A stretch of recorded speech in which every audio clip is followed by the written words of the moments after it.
Hello friends, आप देख रहे हैं चॉइस वर्ड, परिंदों में मोहब्बत का दूसरा नाम। आज हम बात करेंगे कॉकटेल एज अ पेट। बहुत सारे लोगों के क्वेश्चंस होते हैं और बहुत सारी थ्योरीज होती हैं इस चीज को लेके कि अगर कॉकटेल को एज अ पेट रखा जाए तो क्या ये बहुत अच्छा पेट होता है, क्या ये किस तरह से बिहेव करेगा और क्या इससे आगे हम ब्रीड ले सकते हैं या ब्रीड नहीं ले सकते। तो अभी आप अगर सामने देख रहे होंगे, सामने आपको नजर आ रहा होगा, ये है हीरो।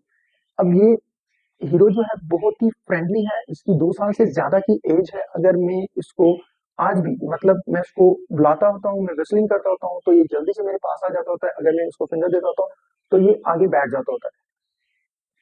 ये अभी फ्लाइंग केज में रहता होता है, बाकी सारे बर्ड्स के साथ ये रह रहा है। बट ये कोई भी ऐसी ऑकवर्ड इस तरह की चीजें नहीं करता। अब उसके बाद अगर आप देखेंगे सामने, meet this one, this is Oreo. इसकी एज जो है तकरीबन 6 माह से 7 माह के करीब करीब है। अब ये जनाब जो है बिल्कुल भी लिफ्ट नहीं कराता होता। और ये अगर मैं इसको बुलाऊं तो बुलाने पे कभी भी नहीं आएगा। अगर मैं इसको पकड़ने की कोशिश करूं तो उसके टाइम पे भी ये नहीं आता होता, नखरे करता होता है। और अगर हम हीरो की बात करें तो हीरो जल्दी से आ जाता होता है, बैठ जाता होता है, रेसलिंग करने शुरू कर देता होता है। इवन मैं 6 6 माह बाद भी आके हीरो को बुलाता होता हूँ ना, हीरो मुझे पहचान लेता है और उसके बाद जंप करके मेरे पास आ जाता होता है और उसके बाद रेसलिंग करने लग जाता होता है। और वो मुझे कहता होता है रेसलिंग करके कि मुझे अपने हाथ पे उठाओ, मुझे बाहर निकालो। और मैं जैसे ही हाथ आगे करता हूँ ये जल्दी से बैठ जाता है। बट ओरियो इस तरह का नहीं है। अब बेसिकली ये जो एक्सपीरियंस मैं आपको दिखाना चाहता था या आपको मैं बताना चाहता था, what is the difference between Hero and Oreo. Basically इन दोनों में डिफरेंस है कि इन दोनों को किस तरह से टैम किया गया और किस तरह से टेम करना चाहिए हमें। ये वीडियो आपके लिए स्पेशली कि आप अगर अपने बर्ड को टेम कर रहे हैं तो किस तरह से करें। अब मैं आपको बताता हूँ इन दोनों में, इनके बिहेवियर में, हालांकि दोनों टेम बर्ड, दोनों में बिहेवियर में इतना डिफरेंस क्यों है। अब अगर मैं बात करूँ हीरो की, तो हीरो जो बेसिकली टेम किया गया था 20 दिन का था जब मैंने इसको निकाला था। और 20 दिन से 45 दिन तक मैंने इसको बहुत अच्छे से ट्रेन किया था, बहुत अच्छे से ट्रेन किया था। और ये समझ लें कि उसको उस टाइम पे हर एक चीज मैंने सिखा दी थी।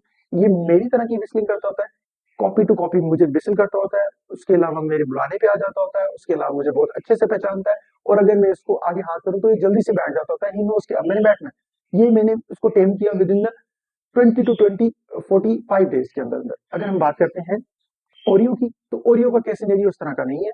ये बेसिकली मैंने केस स्टडी के तौर पे ये चीज की थी एज अ प्रैक्टिस।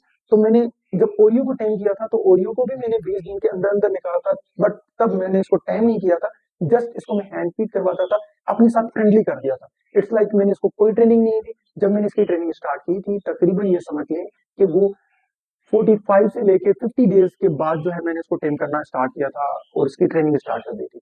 अब फर्क ये हुआ कि ये मेरे पास तो आता है बट मेरे बुलाने पे नहीं आता। मैं इसको फिंगर दूं या मैं इसको आगे हाथ करूं तो ये आगे हाथ पे आके नहीं बैठता होता। These are the difference. अगर हम इसकी केस स्टडी को समराइज करें तो अगर आप अपने पास पेट रख रहे हैं तो उसको, अगर आप चाहते हैं वो पूरी जिंदगी आपके साथ वैसा रहे जैसा आप बनाना चाहते हैं, तो उसको 20 से लेके 45 डेज के दरमियान में आप उसको जितना टाइम कर सकते हैं, जितना उसको टाइम दे सकते हैं वो दें। उसके बाद वो सारी चीजें जैसे हीरो करता होता है इस तरह की करेगा। अगर आप सिर्फ समझ रहे हैं कि इसको टाइम नहीं देना, अगर सिर्फ घर में रखना है, आया खेल लिया चला गया, और उसके बाद आप एक्सपेक्ट करते हैं कि ये आपका बर्ड उस तरह का उस लेवल का रहेगा, तो बहुत माजरत के साथ इस तरह से नहीं होता होता।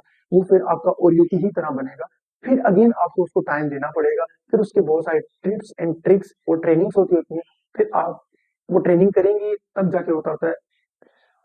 और अगर आप चाहते हैं कि हम इस पे बात करें कि टैम्ड कॉकटेल जो है वो आगे जाके ब्रीड करता है नहीं करता, क्या वो अच्छी ब्रीड करता है, क्या वो अच्छा पेरेंट साबित होता होता है, क्या वो बच्चों को सही से पाल लेता होता है, ये बहुत सारी क्वेश्चन और क्यूरीज हैं। आफ्टर दैट कि ये ब्रीडिंग में किस तरह का है। अगर आप चाहते हैं कि हम इस पे बात करें तो उसके लिए आप कमेंट कर दीजिएगा। इंशाल्लाह नेक्स्ट वीडियो उसी पे होगी। तब तक के लिए अपना ख्याल रखिए, दुआओं में याद। अल्लाह हाफिज।